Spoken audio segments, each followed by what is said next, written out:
ಸಚಿವ ಸತೀಶ್ ಜಾರಕಿಹೊಳಿ ಅವರು CM DK Shivakumar ಅವರನ್ನ ಭೇಟಿಯಾಗಿದ್ದಾರೆ ಅನ್ನುವ ಮಾಹಿತಿ ಸಿಗ್ತಾ ಇದೆ. ಈಗ ಬರ್ತಾ ಇರುವಂತಹ ಅಪ್ಡೇಟ್ ಇದು. ಎಸ್ಟಿ ಸಮುದಾಯದ ಶಾಸಕರ ಜೊತೆಯಲ್ಲಿ ತೆರಳಿ ಸಿಎಂ ಭೇಟಿಯನ್ನ ಮಾಡಿ ಚರ್ಚೆಯನ್ನ ನಡೆಸಿರುವಂಥದ್ದು. ಮೀಸಲಾತಿ ಬಗ್ಗೆ ಚರ್ಚೆ ನಡೆಸಿದ್ದಾರೆ ಸತೀಶ್ ಜಾರಕಿಹೊಳಿ ಅವರು. ಹಿಂದಿನಿಂದಲೂ ಇರುವಂಥದ್ದು ಸಮುದಾಯಕ್ಕೆ ಮತ್ತೆರಡು ಸ್ಥಾನವನ್ನು ಕೊಡುವಂತೆಯೂ ಇದೇ ಸಂದರ್ಭದಲ್ಲಿ ಅವರು ಆಗ್ರಹವನ್ನು ವ್ಯಕ್ತಪಡಿಸಿದ್ದಾರೆ ಅಂತ ತಿಳಿದು ಬರ್ತಾ ಇದೆ.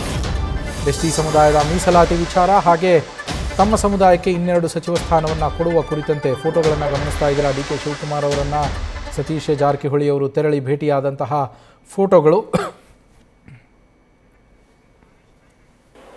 ನಮ್ಮ ಪೊಲಿಟಿಕಲ್ ಕರೆಸ್ಪಾಂಡೆಂಟ್ ಹರೀಶ್ ಲೈವ್ನಲ್ಲಿ ಜಾಯಿನ್ ಆಗಿದ್ದಾರೆ.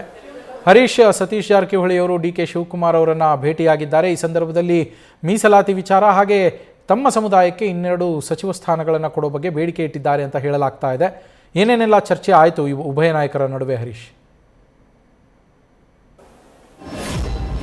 ನವೀನ್, ಸಚಿವ ಸತೀಶ್ ಜಾರಕಿಹೊಳಿ ಅವರು ಎಸ್ಟಿ ಸಮುದಾಯದ ಶಾಸಕರ ಜೊತೆಗೆ ನೇರವಾಗಿ ಕೂಡ ಸಿಎಂ ಡಿ ಕೆ ಶಿವಕುಮಾರ್ ಅವರನ್ನ ಭೇಟಿ ಮಾಡಿದರು.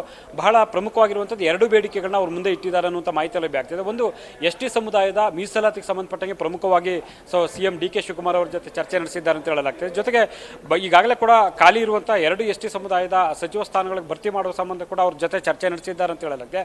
ಎರಡನೇ ಹಂತದಲ್ಲಿ ಏನು ಸಂಪುಟ ವಿಸ್ತರಣೆ ಆಗುತ್ತೆ, ಆ ಒಂದು ಸಂದರ್ಭದಲ್ಲಿ ಎರಡು ಎಸ್ಟಿ ಸಮುದಾಯಕ್ಕೆ ಅಂದರೆ ತಮ್ಮ ಸಮುದಾಯಕ್ಕೆ ಅವಕಾಶ ಕೊಡಬೇಕು ಅನ್ನುವಂಥ ನಿಟ್ಟಿನಲ್ಲಿ ಅವರ ಮುಂದೆ ಬೇಡಿಕೆಯನ್ನು ಇಟ್ಟಿದ್ದಾರೆ ಅಂತ ಹೇಳಲಾಗ್ತಿದೆ. ಅಂದರೆ ರಾಜಣ್ಣ ಮತ್ತು ನಾಗೇಂದ್ರ ಅವರ ಸ್ಥಾನಗಳಿಗೆ ಮತ್ತು ತಮ್ಮದೇ ಸಮುದಾಯಕ್ಕೆ ಆ ಎರಡೂ ಸ್ಥಾನಗಳಿಗೂ ಕೂಡ ಅವಕಾಶವನ್ನು ಸಚಿವ ಸಂಪುಟದಲ್ಲಿ ಅವಕಾಶ ಕೊಡಬೇಕು ಅನ್ನುವಂಥ ಬೇಡಿಕೆಯನ್ನು ಸಿಎಂ ಡಿ ಕೆ ಶಿವಕುಮಾರ್ ಅವರು ಮುಂದೆ ಇಟ್ಟಿದ್ದಾರೆ ಅನ್ನುವಂಥ ಮಾಹಿತಿ ಲಭ್ಯ ಆಗಿದೆ. Naveen, thank you Harish. News first ನಿರ್ಭೀತಿಯಿಂದ ನಿಮ್ಮ ಪರವಾಗಿ.